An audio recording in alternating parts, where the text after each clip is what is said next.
March 24th, 1976.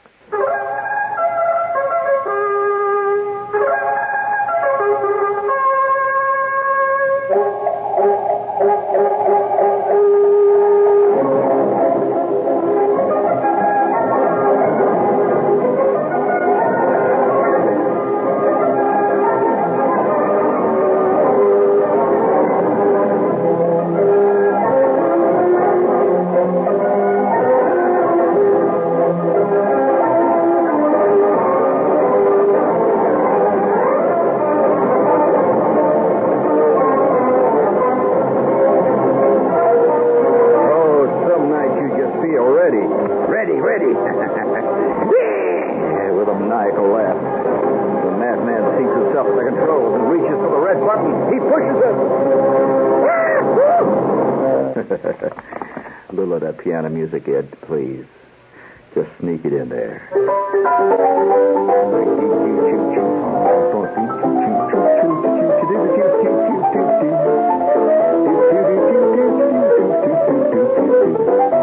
Yes, friends, you too can learn to play the piano with both hands. 7 minutes a day with our magic 4-color slide rule device. And you too can learn to amaze and mystify your friends. Be the smash of the party. Sit down and play like an old-timer. Anybody who ever grew up in the Midwest, or at least in the vicinity of Chicago, has to remember all over. This is not that long ago. This is just comparatively recent. In fact, they may even still be doing it on some small stations out there. But there was a show that was on the radio that used to be heard constantly. They were on about 15 stations in Chicago. Now, I'm not talking about early radio. I'm talking about, radio, that's all. And it was a gigantic commercial. That's all it was. It was a half-hour commercial. And it purportedly came from a piano warehouse. Did you ever hear of that thing? And here's what he used to say. He used to go like this, you see. All of a sudden, the station break would come on, and the guy would say, "This is WMAQ in Chicago. The time now is 4 p.m."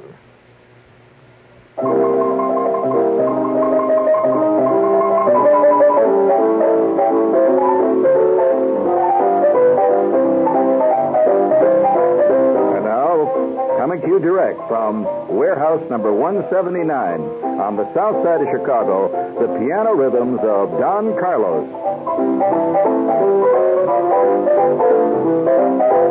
You too can own a piano. For just $5 down and $7 a week, you can own the very piano that Don Carlo is playing at this very minute.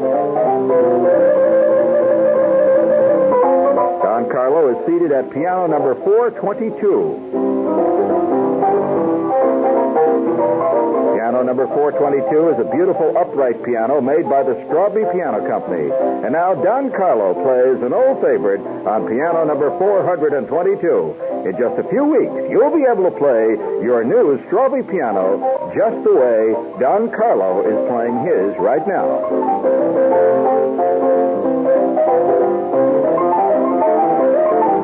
Oh, yeah? Did you hear that?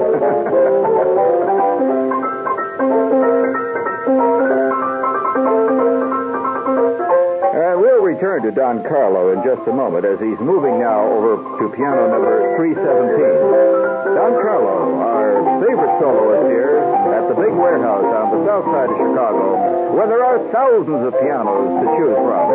Have you ever asked yourself what sort of a future that you are preparing for your child? Of course, your child goes to the public schools and is getting a good education there. But what about your child's social future?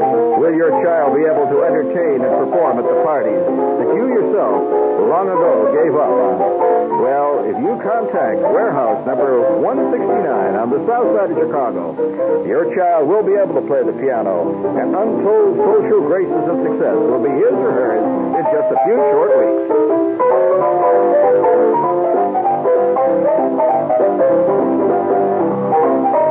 Thank you. That was very good. Very good. Yeah, they used to come on all the time, and there was all kinds of rumors. See, people used to say, well, first of all, that there was no such warehouse. I mean, they had one big piano record, and they would play that piano record. And there were other rumors, of course, that there was such a warehouse and it was a den of thieves. These two arguments would go on and on and on, and I would like to suggest now that probably 27 billion Midwesterners, I don't know if they ever did that out here in New York, but about 27 million Westerners grew up believing that if they did not know how to play the piano, their life was going to be a desert, that they would never really make it. And they used to have, and they had another thing, too. They had another guy that would come on, and his piano sounded pretty much the same way. It would say, and now, this is WMAQ. The time is now 4 p.m.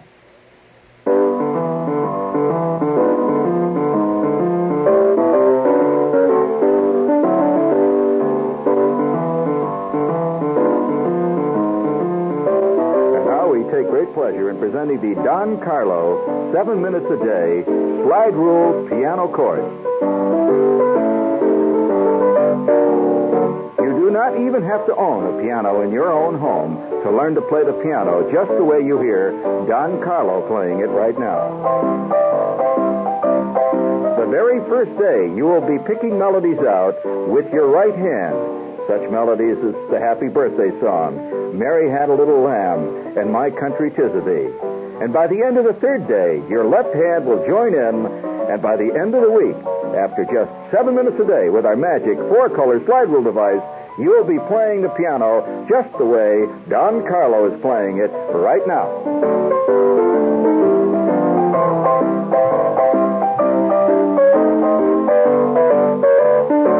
Just think how the ability to play the piano will change your life overnight. Have you been a wallflower at parties all of your life? Have you had to stand by while others enjoyed the fame and the success that should rightfully be yours? Send your name and address to Don Carlo in care of this station, and in just 7 minutes after your slide rule device arrives, you'll be on your way to fame and fortune and social approval.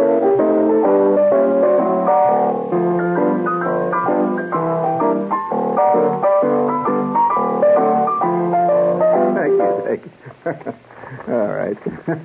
Well, there's a lot of ways to set yourself up to figuring. And of course, there was, I don't have any, thank God, I don't have any records of this.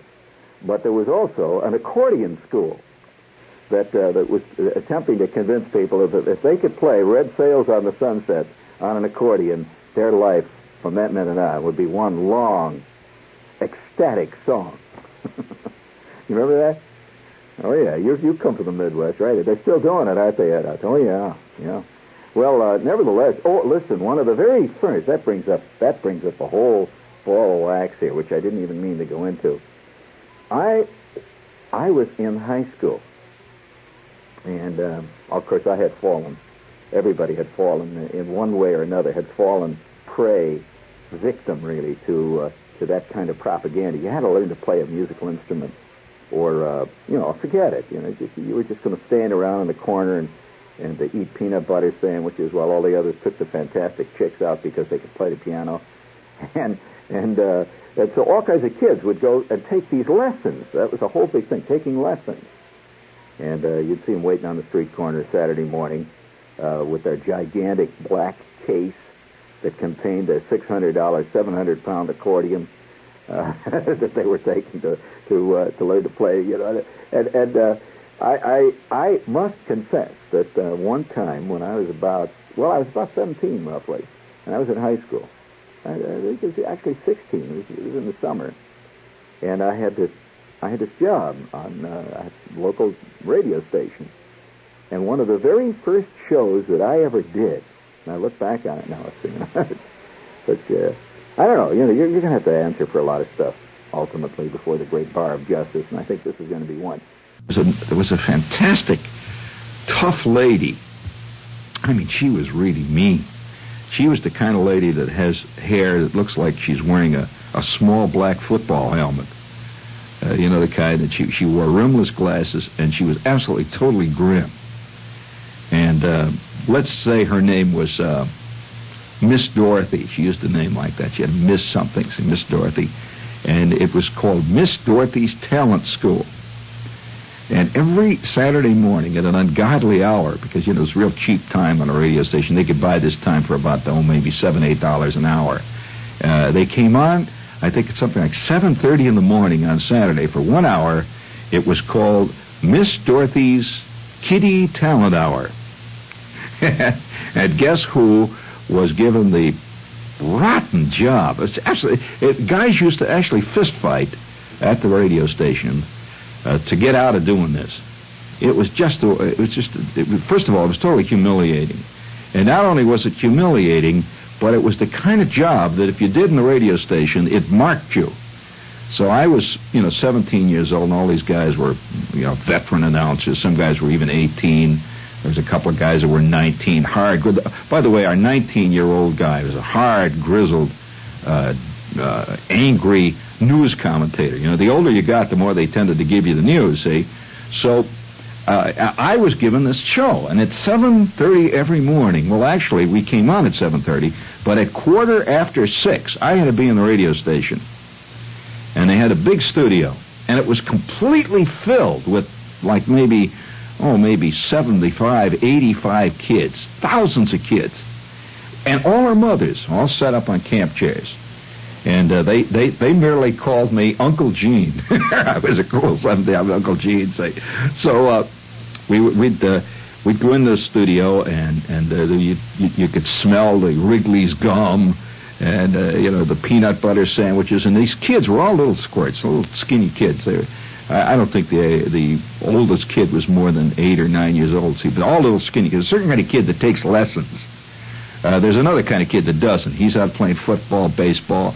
There's the lesson-taking kid. And here I was, knee-deep in lesson-taking kids, and it was my first experience with that total shrew of the world, the showbiz mama. I want to tell you, there is nothing this side of the hammer-headed shark that is more mean, evil, and man-eating, actually, than the showbiz mother.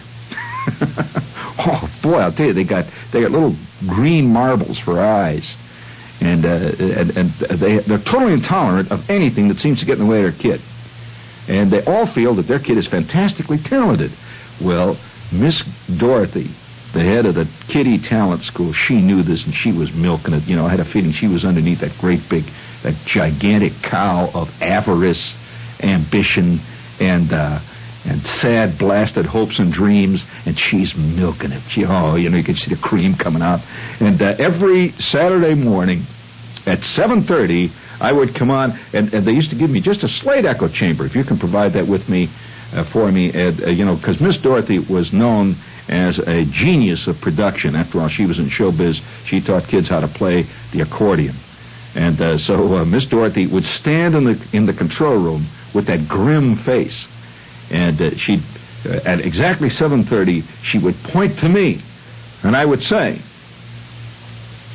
Miss Dorothy's Kitty's Amateur Hour is on the air.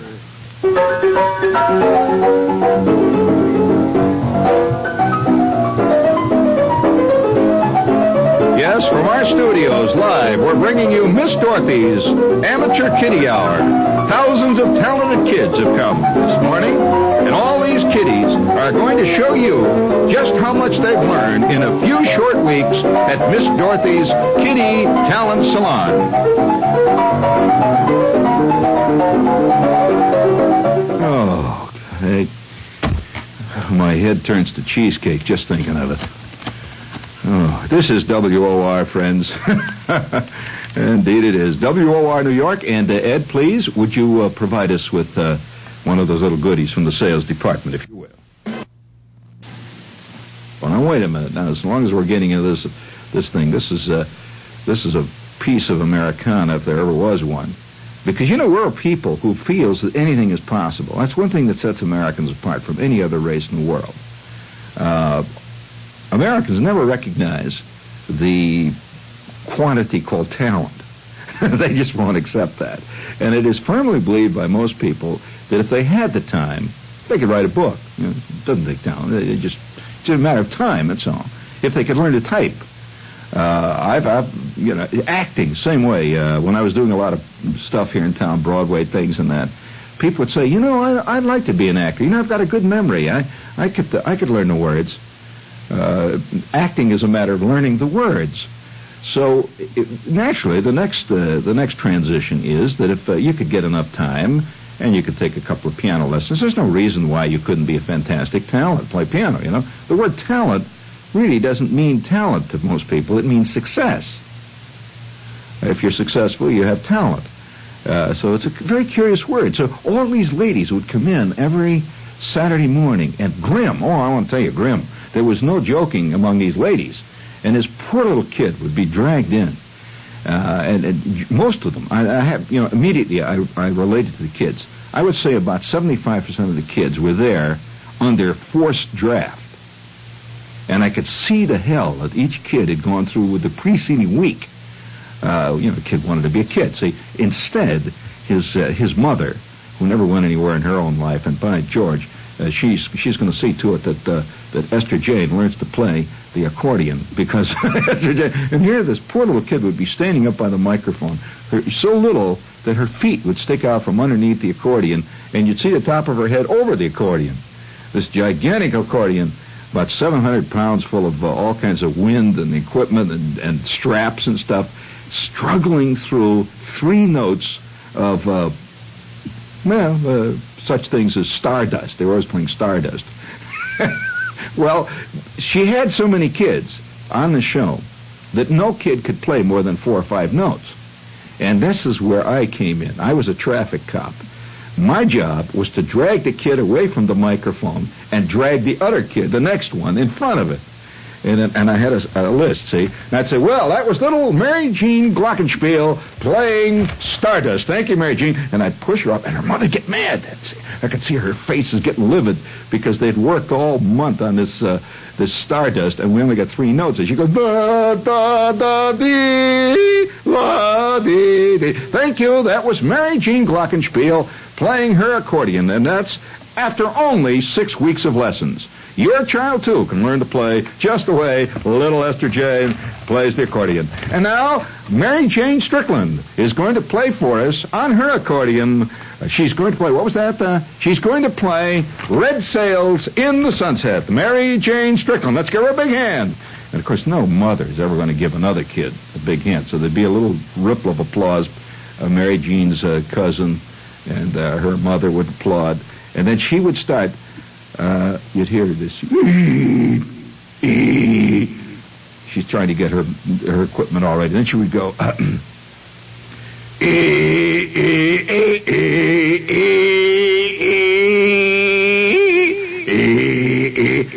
Thank you very much. That was Mary Jean Strickland. And now we move on to the xylophone section. And they'd start moving the xylophone. Oh, man. I sometimes wake up at 3 in the morning, dreaming of endless kids with accordions. Hey, speaking of that phenomena, teaching kids how to play the piano and all these other instruments when they really hate it. I wonder how many guys were scarred for life by violin lessons. This can be very humiliating when everybody else is out playing second base and you're going down to buy some rosin. And I'm just curious, how many of you have ever seen a movie that's based on that entire premise, and it is a genuine... I hesitate to say what it is. It's a surreal movie, and surrealism is quite rare in any of the pop art forms. Did you ever see a movie? I'll give you a clue. A movie about taking a piano lesson. Very surreal. What was the name of that movie? And all good movie buffs know this because this was a kind of a landmark movie. And I'll give you another clue. It starred a guy, the star of it. There were several stars, but the real star that ran through it, was a guy who was on WOR for a long time. Now, what was the name of the movie? And who was the guy?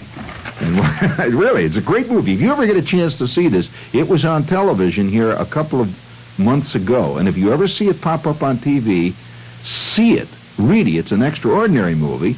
And more than that, if you see it, be sure to try to see it in color, because the color is absolutely wild in this thing. But now, what was that movie? Now, come on, you guys. You base your whole existence on the fact you know all these things. Now, come on.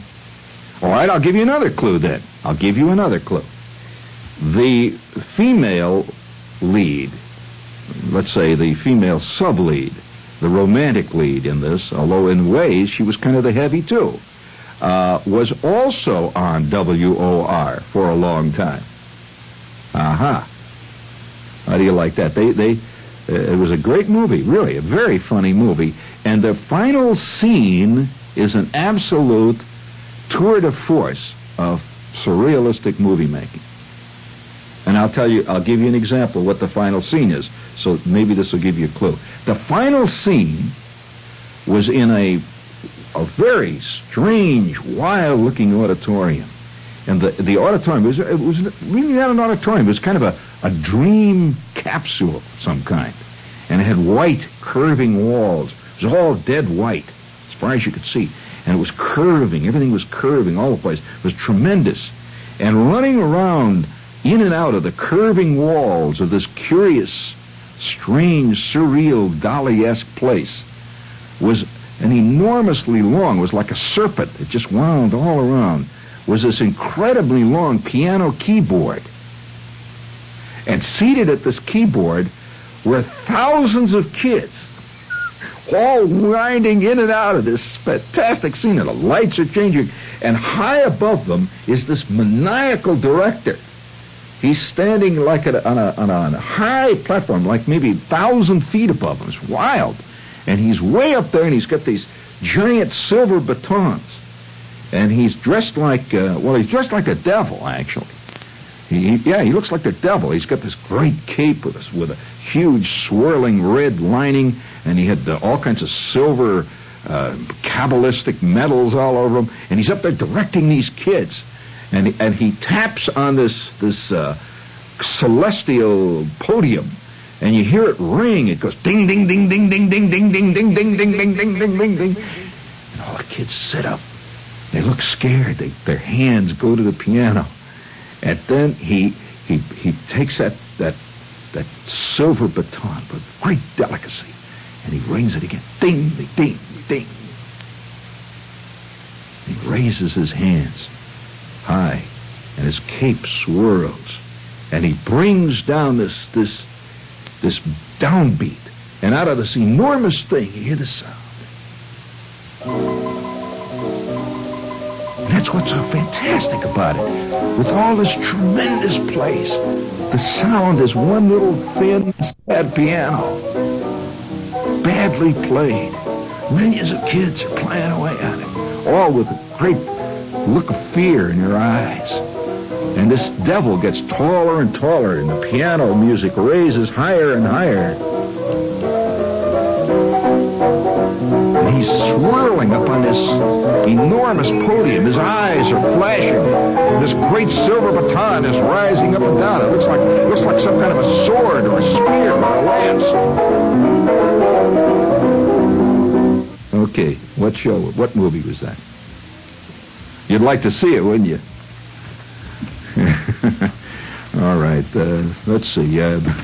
Well, you get carried away by this, but this was based on the whole premise of terror that involves kids when they have to learn to play some kind of a crazy instrument. Well, I'll tell you this. One of the great fears in my high school days, and this is when I was going to high school, I had a fear, and it was really a great fear.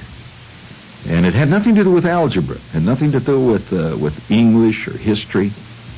But every Thursday afternoon at 3:30, I used to have to go into this private band room. I played in the orchestra and the band. And I would have to go into this private band room, and we had a lady, very, she was not really strict, but she was enigmatic. I didn't say anything. And she was tall and thin. Her name was Miss McCullough. And Miss McCullough taught the strings in the orchestra. And every Thursday at 3:30 was my time. And for 15 minutes, I would stand before this music stand with a big double B-flat bass, a big bass fiddle, what you call a bass fiddle, big fiddle, big bass. And she would just say nothing. She'd just take the lesson book that we used, the exercise book, she'd just open it to a page. She'd say, I want you to start at figure C. And I would take up my bow, nervous, sweating. I'd take up my bow and I'd put rosin on it. I always used to try to stall for time. I'd adjust it.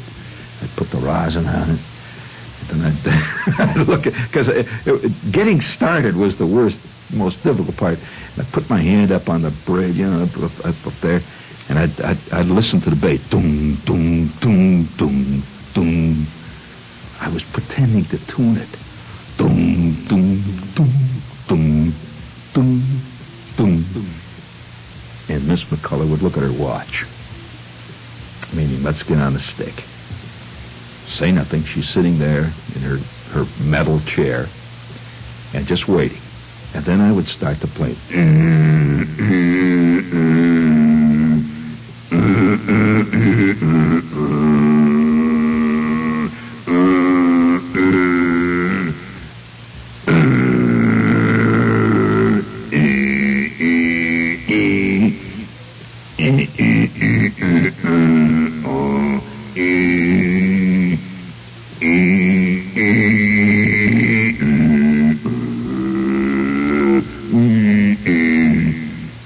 And my hand would start to ache. Now, it never ached whenever I played it by myself or when I was playing in the orchestra or was hanging around with Schwartz and the guys. We used to jam a lot. It never ached. I played for 2 hours straight. All I had to do was play maybe 3 or 4 measures. For Miss McCullough, my hand is aching all the way up through my elbow. It's your left hand that aches when you play the bass. And then I would finish that section C.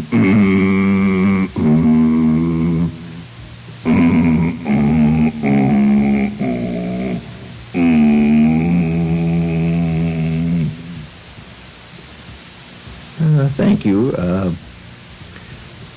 Now, would you turn to page 57? I'd like you to try page 57 and begin at the top.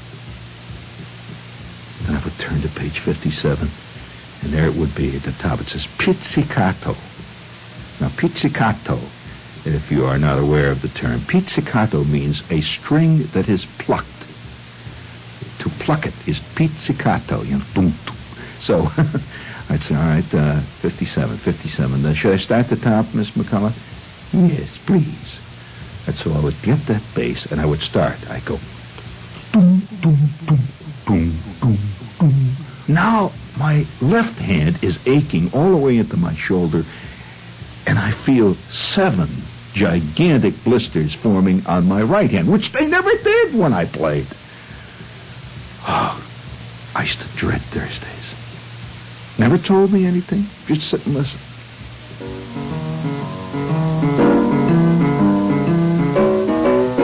So wherever you are, kids that are taking those piano lessons, we bow our head for 10 seconds in silence. We know exactly what you're going through. God only knows the tortures that man can wreak upon his fellow man.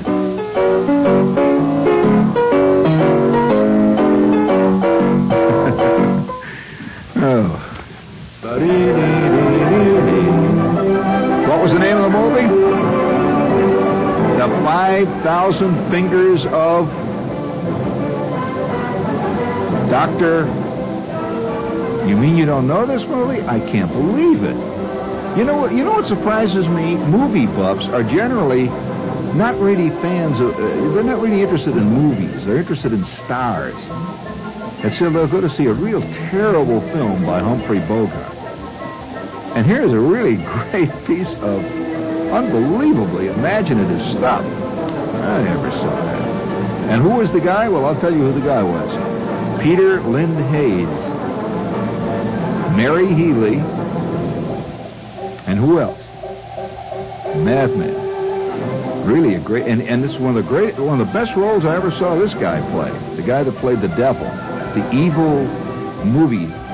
He was a movie music teacher. He was a music teacher, fanatical. He had this fantastic school for kids, and the kids were like in a concentration camp. They used to have cells. They had cells for them. They kept them in. They drag them out of a cage to play the piano. They had numbers. They each had a little beanie, great little beanie with a plastic hand on it that showed the fingers of the piano. Bring it up there, please.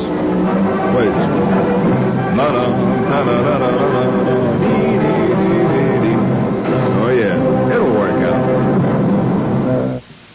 This is WOR New York. You stay tuned for In Conversation, okay?